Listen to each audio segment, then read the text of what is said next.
guys. Hi guys, my name is Dr. Promise and welcome to another episode of Inside Medicine, where we simplify complex health topics and empower you on a journey to a better health. I am Dr. Promise and I'm so glad that you guys are here. Today's episode could literally save lives when I literally save lives. We're talking about colon cancer. I'm not sure if you guys are familiar, but colon cancer has been plaguing so many Americans today. We're talking about Chadwick Boseman, the famous Black Panther that passed at the age of 43. He died as a result of colon cancer. When I say 43 years old, he was just 43 years old. There is another famous influencer. I think his name is Tanner Martins.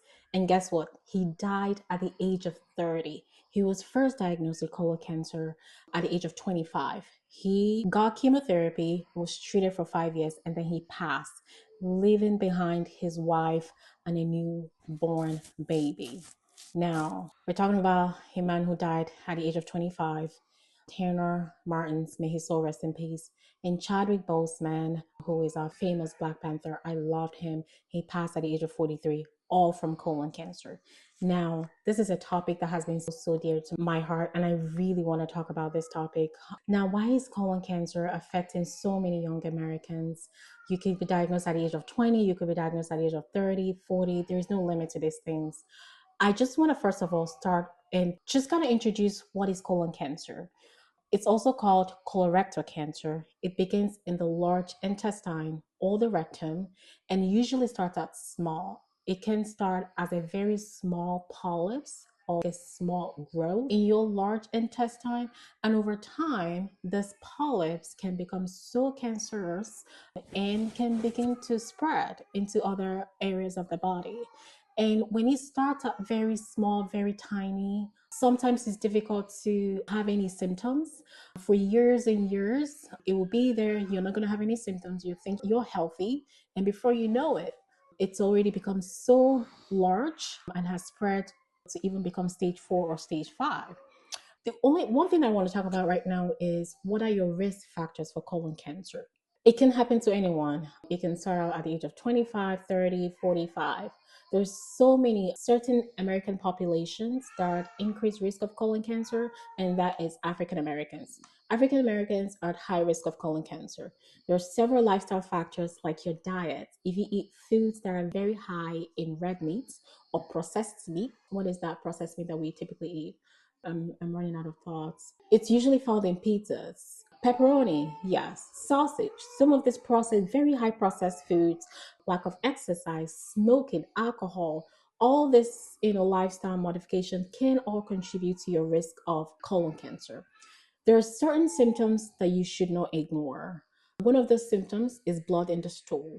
When you have a bowel movement and you notice, let's say, a black stool, guys, always take a look at your stool because some people are like, I don't even check my stool. You need to check your stool. Look in the toilet bowl, see what color of stool you have. Is there any blood? Is it black? Is it green? Is it yellow? Is it red? Look in the stool, guys. Sometimes when you see black stool, that's an indication that something is wrong, especially when you're not taking any iron supplements. Because when you're taking iron supplements, that can cause black or darken your stool. But when you know for a fact that you're not taking any supplement that contains iron, there's absolutely no reason for you to have black stools. So when you see black stool, there's an indication that there's some kind of oxidation process going on. Because when you leave blood on the table, on the surface for so long, it begins to oxidize. And that's when it turns from red to black. So when you see black stool, when you see bright red blood, there's something going on in your large intestine that should prompt you to be like, I need to make an appointment with my doctor. So blood in the stool, whether dark maroon blood, however color it is, that looks different from your normal stool, please go to your doctor and get that checked out. Sudden change in your bowel habits. Let's say, for example, you're becoming more constipated, you're having more diarrhea, you haven't had the bowel movements in 2 weeks or 3 weeks or even a week. Some kind of change in the bowel habits, you're having more crampy abdominal pain. That's an indication that there's something wrong and you need to listen to your body and have that checked out. Unexplained weight loss. Cancer is one of the most common cause of weight loss.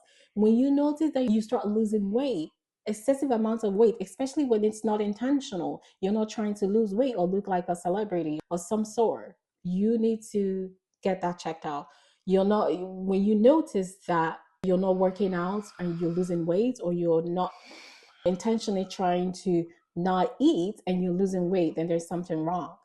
Fatigue is another indication that there's something wrong. If you're having ongoing fatigue, when you wake up in the morning, you're so tired, you feel like you're not refreshed, you feel so weak to go about your normal day, things that normally interest you or you normally do on a day-to-day basis, you're normally the kind of person that runs 5 miles every day, and you find yourself not running 5 miles every day, then there's something wrong. Like I say, abdominal pain, crampy pain, all the symptoms or something out of the usual norm should prompt you to have that evaluated. And every normal human being, as long as you're over the age of 25, I recommend you please go to the doctor. I've had a lot of people come to the clinic or come to see me and be like, oh, I don't need to go to the doctor, there's nothing wrong with me. And guess what? They're 40. You're 40. I know you're perfectly in good health. You should go to the doctor. As long as you're over the age of 25, you're sexually active, you should see a doctor at least twice a year.